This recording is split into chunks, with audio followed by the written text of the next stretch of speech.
मेरठ का एक खौफनाक हत्याकांड, प्यार, धोखा और अंधविश्वास की सच्ची कहानी। मेरठ उत्तर प्रदेश में 2025 में हुआ एक ऐसा हत्याकांड जिसने पूरे भारत को हिलाकर रख दिया। ये कहानी प्रेम, विश्वासघात और अंधविश्वास के खतरनाक जाल में फंसे कुछ लोगों की है, जिसने एक निर्दोष व्यक्ति की जान ले ली। इस केस में प्रेमिका ने अपने प्रेमी के साथ मिलकर अपने पति को मौत के घाट उतार दिया और उसके शव को 15 टुकड़ों में काटकर एक ड्रम में भर दिया और उसके अंदर सीमेंट डाल दिया। मगर चलिए इस कहानी को शुरुआत से देखते हैं। 2016 में मेरठ निवासी सौरभ राजपूत की मुलाकात मुस्कान रस्तोगी से हुई। दोनों के बीच प्रेम हुआ और कुछ सालों बाद उन्होंने शादी कर ली। लेकिन यह शादी सौरभ के परिवार को पसंद नहीं आई, क्योंकि मुस्कान एक अलग जाति से थी। इसके बावजूद दोनों ने अपने रिश्ते को मजबूत बनाए रखा। सौरभ मर्चेंट नेवी में जॉब करते थे और लंदन में पोस्टेड थे। शादी के कुछ समय बाद सौरभ लंदन चले गए, जबकि मुस्कान अपनी बेटी के साथ मेरठ में रहने लगी। इस दौरान उनकी जिंदगी में एक तीसरा व्यक्ति साहिल शुक्ला आया, जो मुस्कान को पहले से ही जानता था। सौरभ के लंदन में रहने के कारण मुस्कान की नजदीकियां साहिल से बढ़ने लगी। साहिल, जो पहले से ही मुस्कान को पसंद करता था, अब खुलकर उसके साथ वक्त बिताने लगा। मुस्कान ने उसे यह यकीन दिला दिया कि वह अपने पति के साथ खुश नहीं है और वह साहिल से सच्चा प्यार करती है। साहिल शुक्ला अंधविश्वासी प्रवृत्ति का था और आत्माओं, तंत्र मंत्र जैसी चीजों में विश्वास करता था। मुस्कान ने इस बात का फायदा उठाते हुए उसके लिए स्नैपचैट पर एक फर्जी अकाउंट बनाया, जिससे वह साहिल शुक्ला की मरी हुई मां के नाम से चैट करती थी। इस फर्जी अकाउंट से वह साहिल को यकीन दिलाने लगी कि उसकी मां की आत्मा मुस्कान को पसंद करती है और चाहती है कि वे दोनों साथ रहें। धीरे धीरे साहिल पूरी तरह से मुस्कान की बातों में फंस गया। मुस्कान ने उसे यह विश्वास दिलाया कि अगर वह उसके पति सौरभ को रास्ते से हटा दे तो वो दोनों एक साथ रह सकते हैं। साहिल अब पूरी तरह से मुस्कान के इशारों पर नाचने लगा था। मुस्कान और साहिल ने मिलकर सौरभ को मारने की साजिश रची। 4 मार्च 2025 को जब सौरभ लंदन से मेरठ अपनी पत्नी और बेटी से मिलने आया, तब मुस्कान ने सौरभ की फेवरेट सब्जी कोफ्तों में बेहोशी की दवाई मिलाकर खिला दी।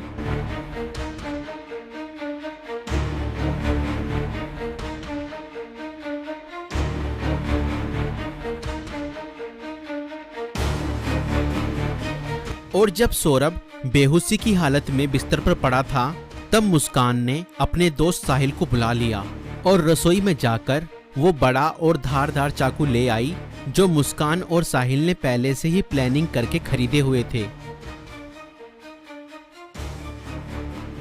और करीब 20 मिनट तक साहिल ने मुस्कान को बताया कि कैसे उसे अपने पति का वध करना है।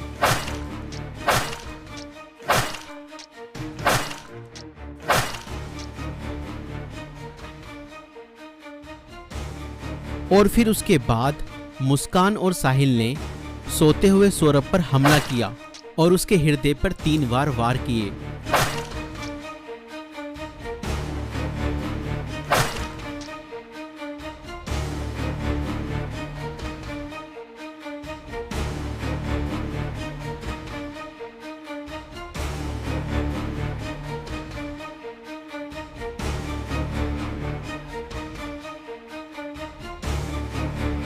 और घर में पड़े कूलर को भी ऑन कर दिया ताकि उसकी आवाज किसी को भी ना सुनाई दे।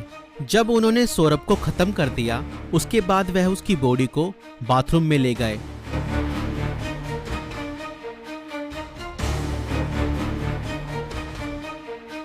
और उसके शरीर को 15 टुकड़ों में बांट दिया। सौरभ को खत्म करने के बाद उन्हें इस बात की चिंता हुई कि अगर सब बरामद हो गया तो पुलिस उन तक जरूर पहुंच जाएगी। इसलिए उन्होंने सबको ठिकाने लगाने की योजना बनाई और मुस्कान बाजार जाकर एक प्लास्टिक का ड्रम खरीद लाई। और मुस्कान और साहिल ने सौरभ के शव के टुकड़ों को उस प्लास्टिक ड्रम में डाल दिया और ऊपर से सीमेंट भी डाल दिया ताकि उसकी बॉडी की स्मेल बाहर ना जाए।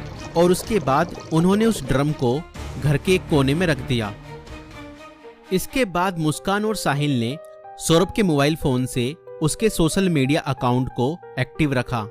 उन्होंने सौरभ के अकाउंट से हिमाचल प्रदेश की शिमला की तस्वीरें और स्टोरीज पोस्ट की ताकि लोगों को लगे कि वह घूमने गया है। उन्होंने उसकी फैमिली और दोस्तों को यह यकीन दिलाने की कोशिश की कि सौरभ जिंदा है और बाहर यात्रा कर रहा है। इस दौरान मुस्कान और साहिल खुद भी शिमला घूमने चले गए ताकि अगर कोई लोकेशन ट्रैक करे तो किसी को शक ना हो, लेकिन किसी भी अपराधी की तरह वह भी ज्यादा समय तक बच नहीं पाए। सौरभ के परिवार ने जब उससे संपर्क करने की कोशिश की और कोई जवाब नहीं मिला तो उन्हें शक हुआ। परिवार ने मेरठ पुलिस में गुमशुदा की रिपोर्ट दर्ज कराई।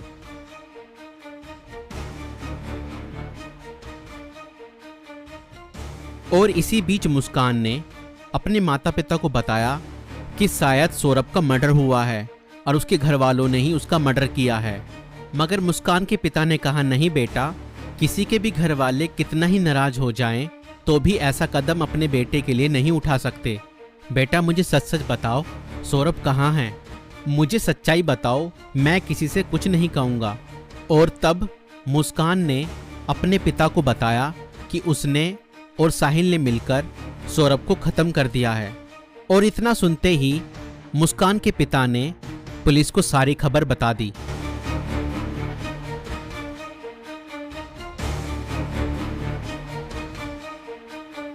और पुलिस ने तुरंत मुस्कान और साहिल को गिरफ्तार किया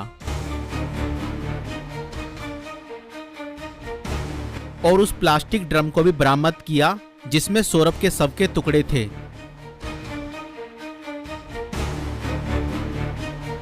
उस प्लास्टिक ड्रम को काटा गया और सौरभ के शरीर के टुकड़ों को बरामद किया गया।